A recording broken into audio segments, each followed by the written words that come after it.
Well, beauty is in the eye of the beholder, if you like. A lot of people like to go for the picturesque roundabouts like the one I'm sitting on.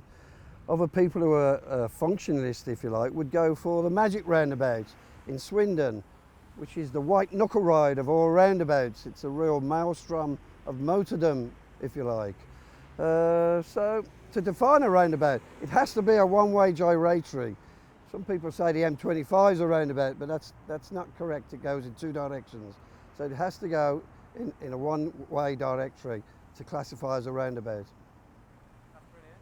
I was just sort of getting my levels. Would you mind just basically, so I've got an option saying that again? Yeah, yeah, yeah. From the start. How do I define a roundabout? Yeah. Go for it. Okay. To define a roundabout, really, beauty is in the eye of the beholder. Some people go for picturesque roundabouts, like the one I'm sitting on, where it's a splash of colour or flowers. We call those titchmarshes, which is an island in full bloom. But other people, the functionalists in our society, they might go for the magic roundabout in Swindon, which we class as the white knuckle ride of all roundabouts. The traffic actually goes round in the opposite direction, so it really is a maelstrom of motordom. So it's up to you really how you like to define a roundabout. What about I like the one-way gyratory. If you could just coin that in a sentence. We have our own terms, glossary of terms, our society. A gyratory or a one-way gyratory is the old term for roundabout.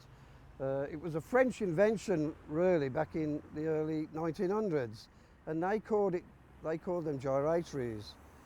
But the Americans call them circles. It was the English that coined the term roundabout in the late 20s. But I prefer gyratory, it's just got a nice ring to it. So if you could just say, I like to define a roundabout as a one-way gyratory. I do like to define a roundabout as a one-way directory. No, I do like to define a roundabout as a one-way gyratory. Sorry, say that again. I do like personally to define a roundabout as a one-way gyratory.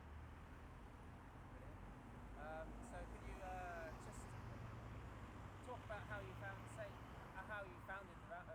Just tell me from the start. Like, if you could start off by saying,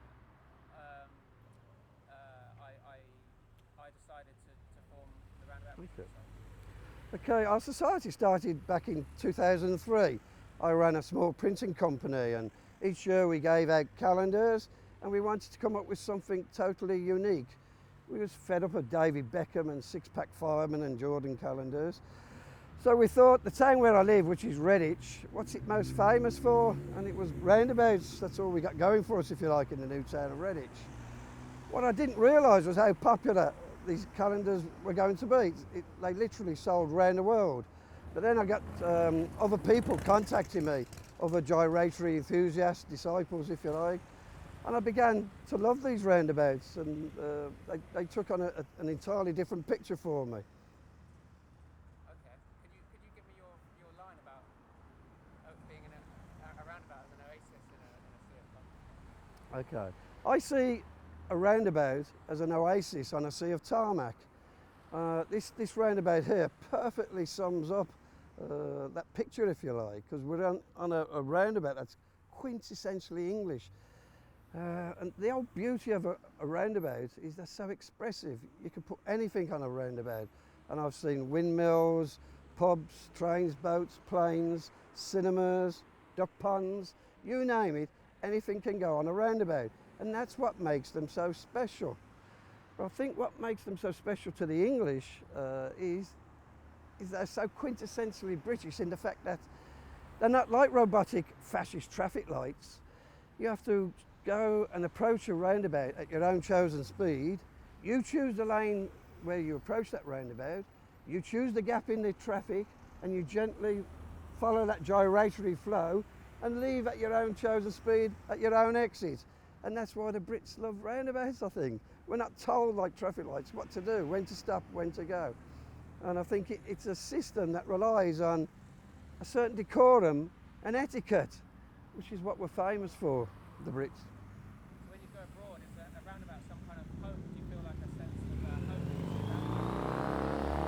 When I was abroad on holiday with my ex-wife, I used to drive her by me because she'd be round a pool, and I just couldn't wait to get out there and take photographs of, say, a Spanish roundabout. So I always take my camera with me when I'm abroad, yes. I mean, the reason why I'm here now is our society each year, we produce a calendar, the best of British roundabouts. And I think this roundabout will feature on that cover for 2014. But our most ambitious project yet is the Roundabouts of the World calendar. It's to find the holy grail of gyratories, if you like. And I get quite a lot of enthusiasts, roundabout enthusiasts, contact me with their pictures. So I've got at least 12 good shots of global roundabouts, global gyratories, and we're really excited about that for the future. Tell me about the excitement of today. Do you know, when I rolled up at this roundabout, it's the first thing that strikes you as you enter this beautiful village of Otford. And I got a tingle of excitement as soon as I saw this roundabout and saw that there was a duck pond. I've never seen a duck pond on a roundabout. And I've been to John O'Groats all the way to Land's End, and I've never witnessed anything like this. So I'm quite thrilled to be here, to be honest, to sit here in this beautiful English setting. Quite beautiful. And you were sat in the pub. Oh, you're right. Oh, you're there. Right, that's right. Yeah, okay with the noise of the traffic? Is it all right? Yeah, we think it's going to add character. Okay. So Yeah. you were sat in the pub, admiring the view. Can you just sort of talk about that as your kind of as an activity, as a thing, like a dream day? You know? I first rolled up here. I parked the car over the road there, and I went and sat in the pub, and the landlord and I started discussing this roundabout. And I kept glancing over, and he actually opened up the pub early for me, but the door was locked, and I was just itching to get through this door. So I thought, I'd better be polite and buy a shandy, yeah, and be a bit polite to this guy. But yeah, my fingers was itching to take some shots straight away. So. What kind of feeling does it conjure up to see witness something like this? Well, it's almost spiritual. Is it like karma? I don't know, it's hard to describe.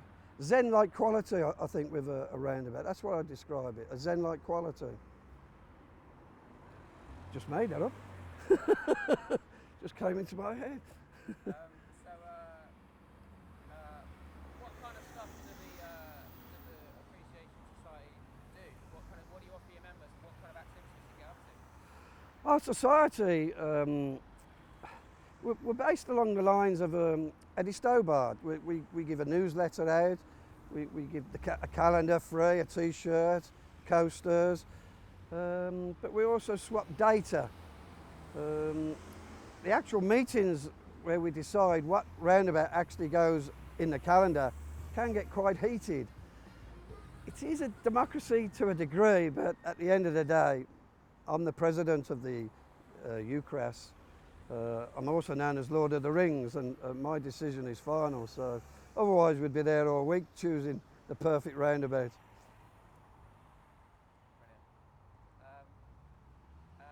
You briefly touched on it earlier, but if you could just list some descriptions of some of the best roundabouts you've seen on your travels. What, the glossary of terms of roundabouts? Just some of the interesting ones that you've stumbled across in your time. Okay, over the years I've seen some darn good roundabouts, if you like, but there are some that stand out in my mind.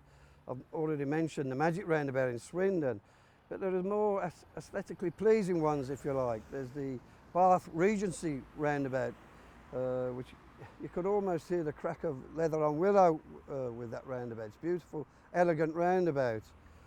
You've got the Holgate Roundabout in York, which has got a working windmill actually on the roundabout, and that windmill is producing flour for the first time in over a century. And this sums up everything about a roundabout, the fact that you can put anything on a roundabout. Later today I'll be going down to Shoreham to shoot some sheep on a roundabout, concrete sheep. There's the Dorking cockerel, which is a giant cockerel that's on a roundabout. As I said, you see trains, boats, planes. The city where I was born, in Birmingham, there are 3 soaring Spitfires on Spitfire Island, just outside the Jaguar plant, which commemorates the building of, I think it's 18,000 Spitfire fighter planes. So that's the beauty of the roundabout, is you can put anything. I'm sure if, I don't know, Andy Warhol, if he was alive today, you'd see a giant Campbell soup can on a roundabout. Because a lot of people don't realise, and this perfectly illustrates this, is that havens for wildlife. I mean, not just duck ponds, but there's a lot of animals like rabbits, chickens that live on roundabouts that are safe from predators because of the traffic that's going round all the time. So, yeah. So one of the sort of interesting things about the you know, familiar with the Dolmen's Club, they've embraced you, as you know. They have, So yeah. it's all about just sort of spotting everyday stuff that is not everyone's idea of interesting, but people don't notice these things. So can you tell me a bit about? I think artists, and I consider myself an artist because my calendar goes on people's walls, artists have always embraced the mundane. You've got Tracy Emin's unmade bed, a pile of bricks in the Tate Gallery. Van Gogh will just do a painting of his pipe on a seat. So I think, yeah, the mundane does appeal to people. In fact, I don't like calling it mundane, but I like to capture slices of English life that nobody else would probably bother looking at. So how does it kind of relate to your sort of general life philosophy? I mean, it's a kind of a simple pleasure, isn't it? We see them every day. Most people wouldn't even notice this. They wouldn't, you know. So all our lives, all our driving lives, have been in front of us every day of the week. And I think with our society, people are looking at roundabouts now in a different light. I mean, if you think about the endless variety of species, if you like, the infinite colour, I don't know, it's the sheer amount of roundabouts that appeals. you feel like I feel personally that sort of life's speeding up all the time, and these sort of pleasures are getting left behind. People are too busy to spot a nice postbox or a nice telephone box or a nice roundabout. Do you think that what you're doing is kind of bringing it back to? I think our society is drawing people. I mean, on these long, tiresome journeys, they lift our sagging spirits around about. And if you just take time to study those, I tell you what, just go around twice around the roundabout, and just have a nice day doing it, if you like. It's like school in the sun. I'd like to mention about the greenness of a roundabout. Oh yeah, can you hold it for a second? Wow, I think it will be passing. The lights look like that. But it's going amazingly. It's great.